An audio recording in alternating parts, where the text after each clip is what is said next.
Opinion from Dhaka to Gopalganj. The dark continuum of Bangladesh's political repression. On July 16, 2024, 6 people died in Bangladesh, reportedly due to police action on anti-job quota protesters.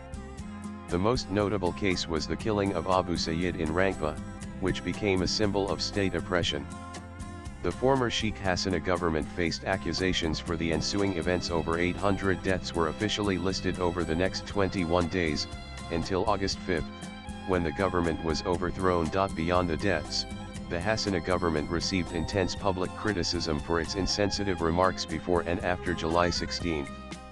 Awami League General Secretary and former Minister Obaidul Quader reportedly encouraged his student wing to take action against protesters at Dhaka University on the night of July 14 for raising objectionable slogans. Exactly 1 year later, Bangladesh witnessed an even more venomous attack on civil liberties, this time by the protesters who are now in power.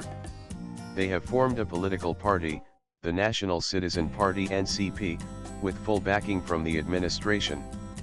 They act as the de facto rulers of the country, despite having no track record of winning elections. According to official reports, at least 4 Awami League supporters died and 9 were injured in Gopalganj. Unofficially, the toll is believed to be higher. Gopalganj is Sheikh Hasina's electoral constituency, her hometown, the burial ground of her father and Liberation War hero Mujibur Rahman, and the strongest bastion of the Awami League. Officially, the incident began when League supporters allegedly tried to prevent NCP from holding a rally there.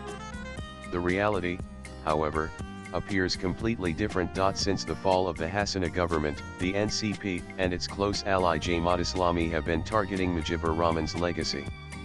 In February, they demolished the Dhaka house where Mujibur Rahman had lived and was assassinated in 1975.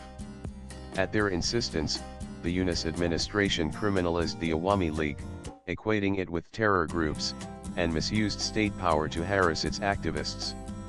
This is in addition to open threats and harassment directed at anyone who dared to raise questions even remotely favoring the League or its ideological anchor, Mujibur Rahman. Over the last 2 weeks, NCP leaders, activists, and their support groups made provocative social media remarks, suggesting they intended to destroy Mujibur's memorial in Gopalganj. They hyped their planned visit, calling it the March to Gopalganj, echoing the March to Dhaka on August 5, 2024, which had aimed to oust Hasina. Awami League supporters in Gopalganj were kept in the dark about what was being planned. The heavy police deployment in support of the NCP rally only heightened tensions.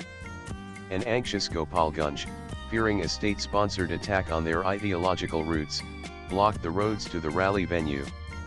NCP leaders arrived, escorted by large contingents of police and army. What happened next is history. People resisted what they perceived as an assault. Police and army opened fire, killing several with impunity. In one video, someone is heard instructing police to aim directly at people.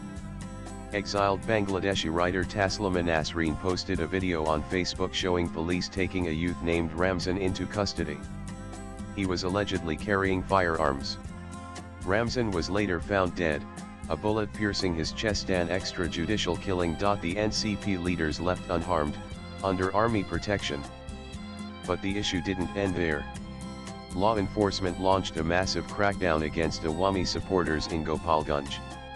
A former July 2024 protester, now a minister in charge of rural affairs, posted photos of himself overseeing operations remotely. He vowed to destroy the Awami League support base in Gopalganj. If Obaidul Quader and others were condemned in 2024 for insensitive remarks, yesterday's events in Gopalganj revealed an even more shameful display of state muscle. Senior NCP leaders took to social media demanding that the administration teach Gopalganj a lesson, or else threatened to do it themselves. The Yunus administration's silence in the face of NCP's power play is unprecedented in recent Bangladeshi history. Wednesday's violence is merely the consequence of a year-long trend. Back in July 2024, mainstream media and intelligentsia were openly critical of the Awami League and Hasina. Social media was overwhelmingly anti-Hasina, with expatriate bloggers leading the charge. More importantly, Western human rights watchdogs and media outlets were critical of the Hasina government. According to accounts from Jeffrey Sachs and others, the US played a role in engineering regime change in Bangladesh. Since then, the Western media has gone soft on the Yunus administration. Human rights concerns have faded. Social media is still dominated by the anti-Hasina, anti-Awami League cabal, while Bangladeshi mainstream media has lost its edge. Awami League activists and sympathizers are facing persecution, and 266 journalists are under criminal investigation, many on fictitious murder charges. Except for a handful of Dhaka-based commentators, mostly using social media, critical voices have vanished. In 2024, opposition to the Awami League was visible on the ground, even if not in parliament. Today, that space has been lost due to the directionless politics of the Bangladesh Nationalist Party BNP. The League's historical rival. The BNP, led by a figure in London, was expected to rise after Hasina's fall. But in the past year, they have shown little political engagement and more involvement in petty extortion. They speak of democracy, yet endorsed NCP-dictated ban on the Awami League. They hope for League supporters' votes against Jamaat in the next election, but do not criticize NCP-Jamaat combine for orchestrating events like Gopalganj.